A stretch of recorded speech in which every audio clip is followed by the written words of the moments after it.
Assalomu alaykum. Taqdir aka, biz kattalarimiz, ulug'larimiz o'tib ketib qolishdi. Tekunda ota-onalarimiz 55 yoshda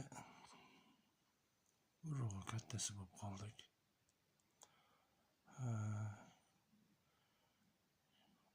Oqibat yo'qolmasin deb yig'ilish uyushtirdik. Birga to'ylarga boramiz, birga dam olgani boramiz, yoshlarni olamiz. Shuning ichida o'zimiz endi ulamo hisoblab merosni bo'lishtirdik. Ota-onadan qolgan merosni o'zimizcha ulamo.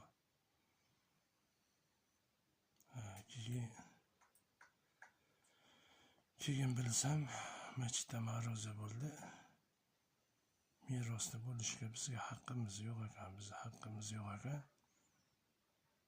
Keyin aytdim, keyin meni aytganim aytmagan. Merosni katta ulamolarga o'ldirlarkan dedim. Shu bahona bo'lib meros tekkan ukamlar yig'ilishdan chiqib ketdilar. Shu bilan tarafkashlik boshlandi. Oqibatga tupurib qo'ydik. Endi to'ylarga yakka borib kelyapmiz. Hech qanaqa yig'ilish yo'q.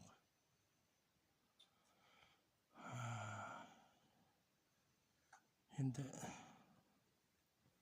guruhimizga chiroyli nasib yozib olganmiz. Kimki qarindosh urug'lik rishtasini uzsa jannatga kirmaydi deb. Bilgan, bu qilgan ishimiz bilmadim qanaqa bo'ldi. Lekin afsus qilmayman. Chunki islomda nima aytilgan bo'lsa shuni qildim. Bu dunyoda javobidan qutulib qoldim. Shunaqa.